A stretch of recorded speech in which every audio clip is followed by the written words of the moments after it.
My name is Helen Carter, and I'm 56. I have been working at Stonefield Logistics for almost 17 years.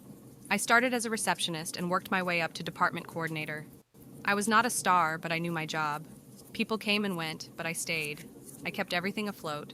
I helped newcomers, listened to clients, came to the office even in a snowstorm. I did not ask for recognition. I just wanted respect. Everything changed when Rebecca Hull came to our office. A new department manager, 20 years younger than me with an MBA and a smile that never reached her eyes. She didn't ask questions, she gave orders. On the first day, she told me, "You've been here a long time. This means you know all the bottlenecks. I'm looking at you."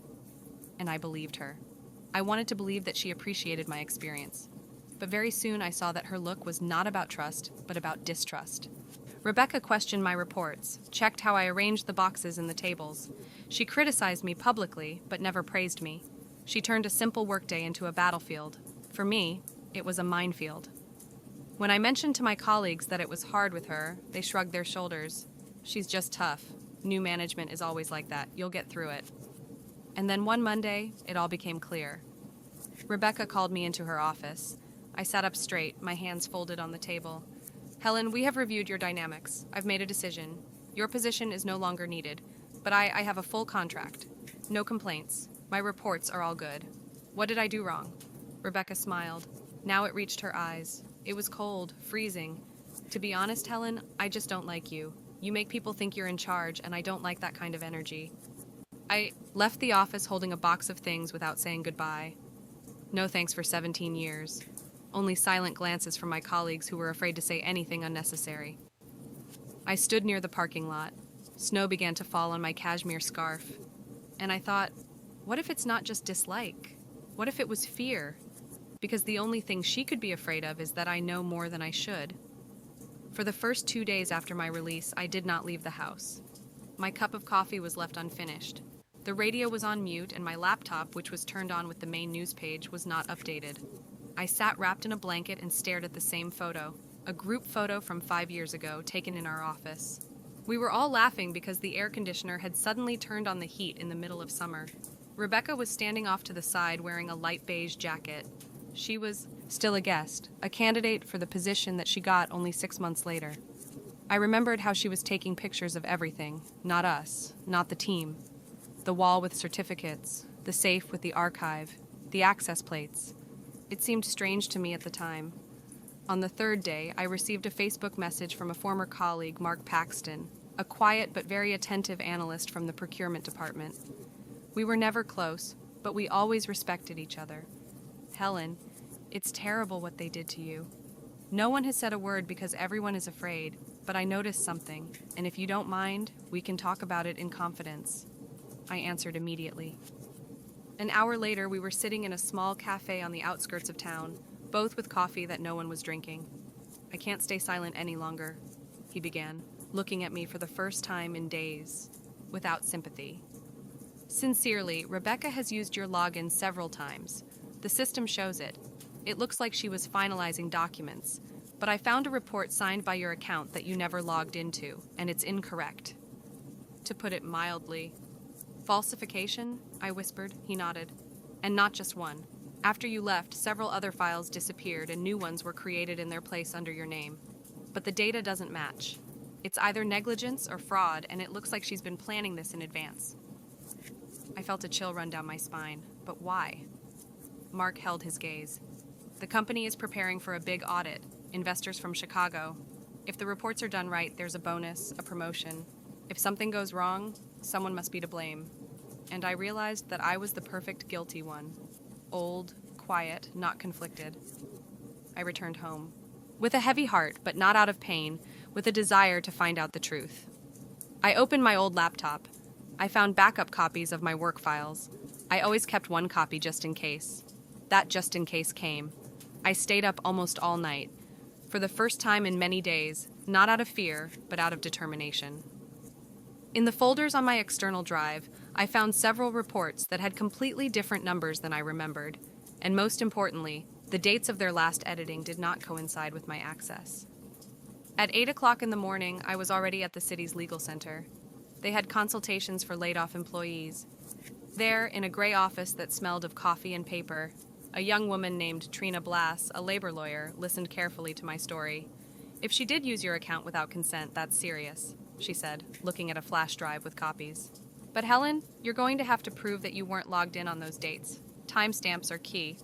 I nodded. I had an old notepad with timestamps from when I worked from home. I always recorded the hours, a habit from the pandemic. It had to be there. When I got home, I looked for the notebook. Indeed, on the days when the changes were made, I did not go to the platform at all. 2 of them were days when I was on vacation with my mom in the hospital. Meanwhile, Mark sent a message. Helen, I'm going to throw one more thing at you. One of the IT support techs, Vince, hinted that he was asked to restore access to your account. Do you want to talk to him? I hesitated. Vince was one of those guys who avoided conflict, but I decided to try. I made the call. Hello, Vince. It's Helen Carter. Do you remember me? Yeah, of course I do. How are you? How are really ready to fight? Look, I don't want to get you involved if it's not safe, but I heard that you might have been asked to restore something related to my account. Pause. A long one. Helen, I can't officially talk about this, but if someone changed your access, it was not at your request. That's all. That's all I can say. It was not a testimony, but it was a signal. I met with Trina again. She already had a plan. The first step was to file a formal complaint with the company's ethics department. We won't mention Mark or Vince, just you, the facts, the timestamps, the backups. If they don't respond, we prepare an external complaint to the Department of Labor and a possible lawsuit for wrongful dismissal and defamation. What about an audit? What if you have copies before and after? It will not only be a defense, it will be a bomb. And if you decide to act publicly, we can involve the press. But this is your choice. And it is not easy. I was silent. I was not looking for revenge. I wanted the truth. But the truth was sometimes worse than silence. In the evening, I got a call from Mark. I had just received a warning from HR. No details. Just be careful with internal communications. I think she sensed something. Rebecca. She already knew I wasn't going to disappear. My appeal to the company's ethics department looked childishly formal. A concise letter with attachments, copies of backup files, time-stamped spreadsheets, and notes from my notebook. Trina said, "The point is not how it looks. The point is that it's documented, and if they have even a shred of internal standard left, they'll at least start to review." We waited for a week, no response, and then we got a letter from the HR department. Short and impersonal. Your complaint has been received. According to the company's policy, an internal audit is already underway. You will be notified of the result. Please refrain from commenting until the audit is completed. I read this several times. Everything is formal. It's cold and therefore dangerous. Meanwhile, Rebecca was acting. I received a message from an unknown number. If you think someone will believe you, think again. You have no witnesses, and I'm a manager with access to all systems. Don't ruin the rest of your reputation. I knew it was her. And although it was anonymous, the style, the tone, even the comma after again, everything breathed with her control. I called Vince. I need your help. If not formally, then at least a record of your login log. He'll confirm that I didn't log in on those dates. He was quiet for a long time. Helen, I understand, but I'm a father of 2. My wife just got out of the hospital recently. I can't lose my job. I'm not asking you to testify. I'm just asking you to pass the information on to a lawyer in confidence. I'm sorry. He hung up. It was like a stab, but not in the back, in the chest. Because I realized that even good people are sometimes more afraid than they want the truth. I shared it with Trina. This is a typical fear. We can go the other way. We can file an appeal with the Labor Department. They are not afraid of losing their jobs. And if we back it up with copies, they are obliged to respond. I nodded. And one more thing, Helen, you have to decide. Do we go all the way or do we stop here? I knew there was only one answer. If I stopped now, everything that had happened would remain as an awkward situation. Life is unfair, and I didn't want that to be the end of my story. I gave my consent. We filed an appeal with the state authorities, and this time, Trina put everything in it, including everything she hadn't told the company directly about the nature of the dismissal, about Rebecca's words, about Mark's testimony. I realized that the game was changing, and so did Rebecca. The next morning, I received an email from an unknown law firm. This is a formal notice of defamation filed against you privately by a person who believes that your statements have damaged his or her reputation. Please provide a written response within 5 business days. I brought the letter to Trina. She just sighed. This is an attempt to scare you. They don't want you to go any further because they know the truth will hurt more than your voice. And I thought, maybe it's really time not to be silent, but to speak out loud publicly so that others could know what it's like to have a manager who just doesn't like you. For the first time in weeks, I woke up. Without anxiety, not because the fear disappeared, it was still there, but I stopped letting it dictate my actions.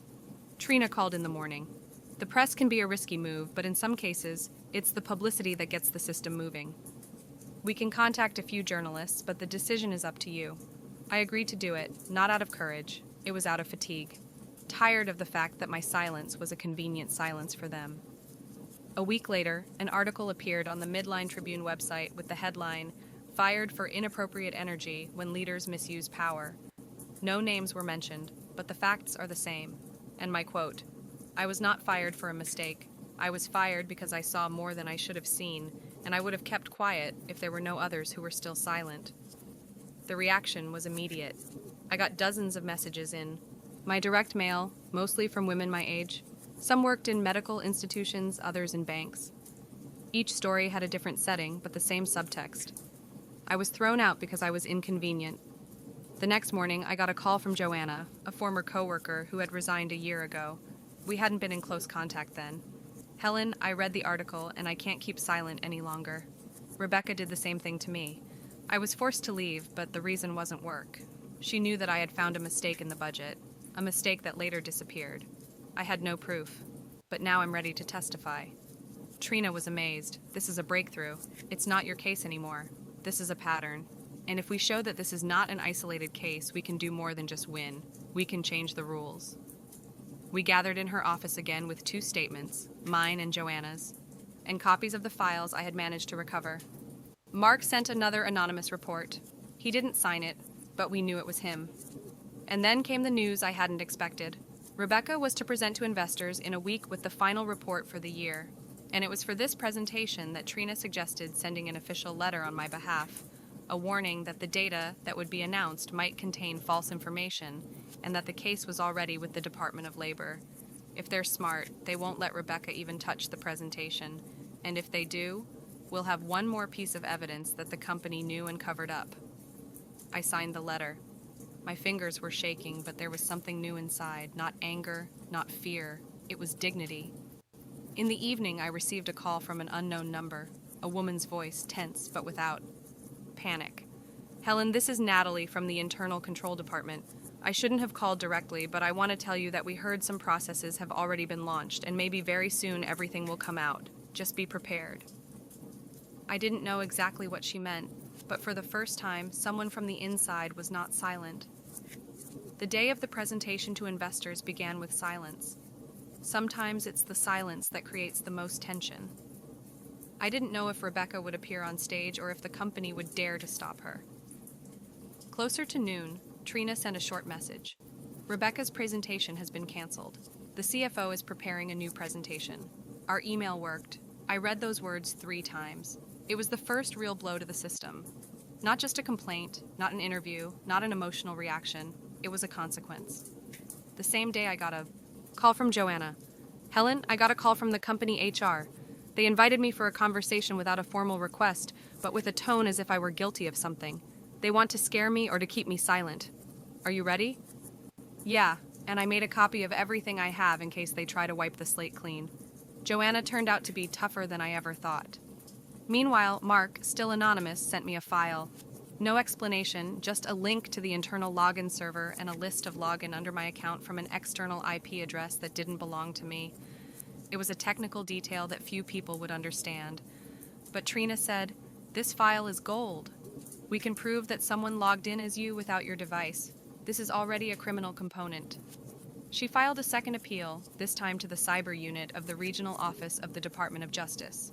The case could no longer be closed without a trace. And then there was a new wave against me. A post from an anonymous profile appeared on one of the local social media pages. A former employee blames her bosses, but forgets how she manipulated the data herself. She has been sitting in the shadows for years, and now she is looking for 15 minutes of fame. There are dozens of comments below. Most of them are fake profiles, but a few are real. People wrote, "I remember her. She always kept to herself." Maybe she just couldn't stand the fact that the new manager was younger. We don't know the whole story. I sat in front of the monitor and felt everything I had built up over the past weeks crumble. Trina called. "Did you see that?" I did. They're pushing because they feel threatened, and that means we are on the right track. But I have to ask you, do you want to go further in? Public? Because from now on, it's not just about the report. It's about the system, and it will be loud. I was silent for a long time. Then I said, "Let it be loud if that's the only way for someone to hear." And then there was another surprise. Mark called for the first time directly. "Helen, I'm ready to come out of the shadows." They bent me over too. "I've had enough." My answer was short but confident. Finally, we are not alone. When Mark said he would come out of the shadows, I didn't know how far he was willing to go. But the very next day, he made a statement, a written official statement addressed to the company's internal audit. In it, he stated that he had personally seen Rebecca requesting that tech support restore my login, that she had asked to temporarily switch the IP tunnel to simulate logging in from another device, and that this had happened a week before. I was fired. Trina responded immediately.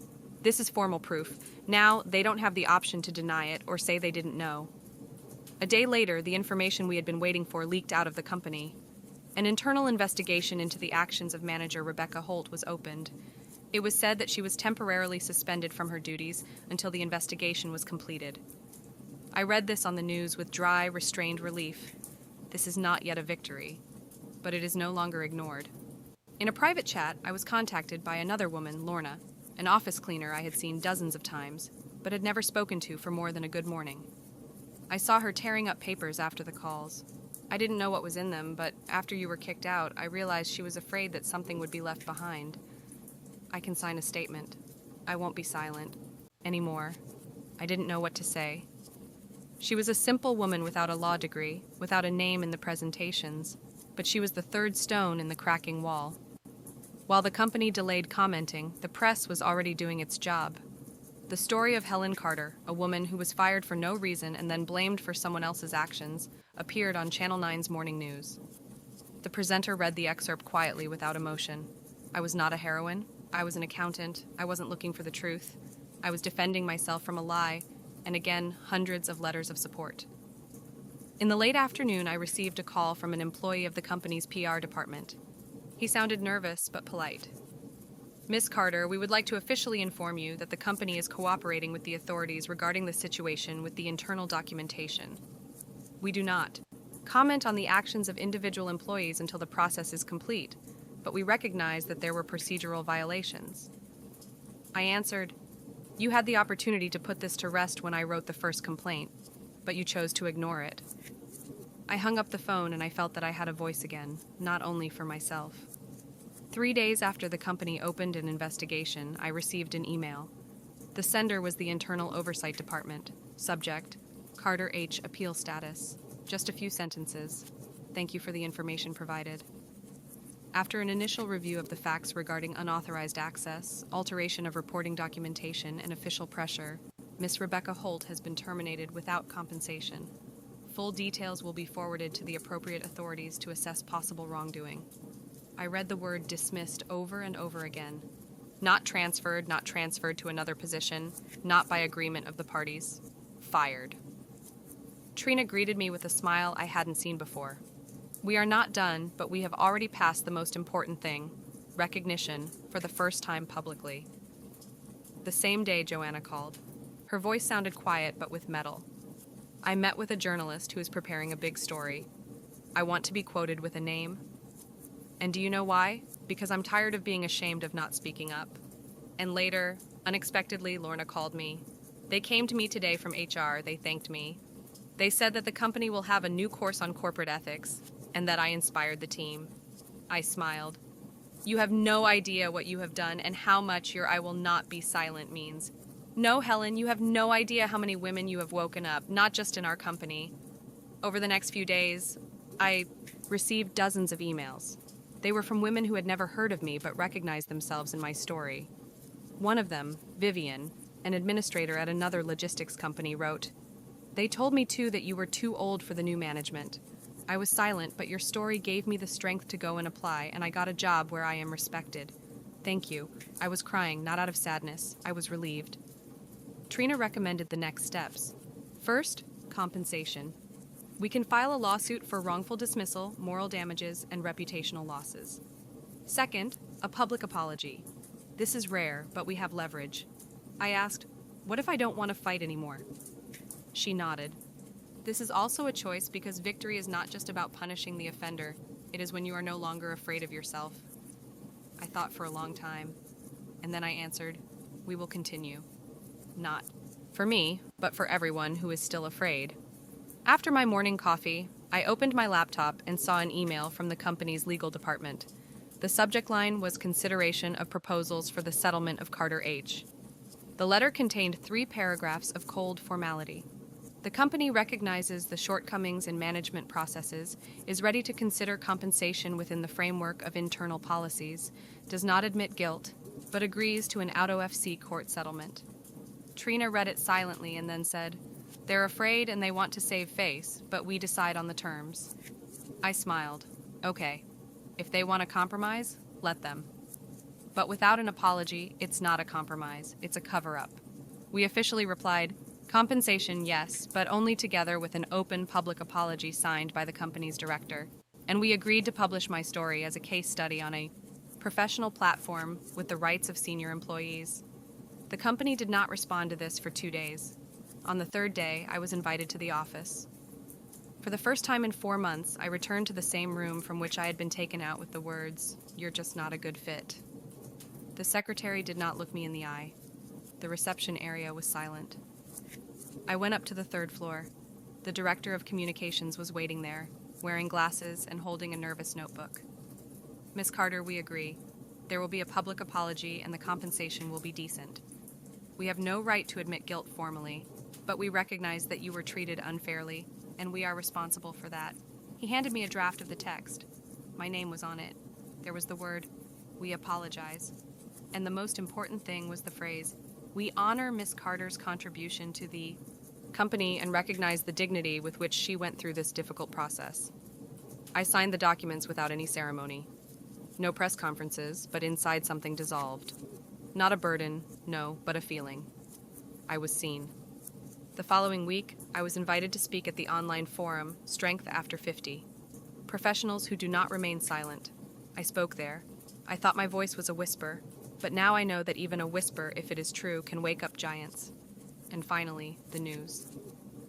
Joanna got a job in a new company. She was given a chance and she blossomed.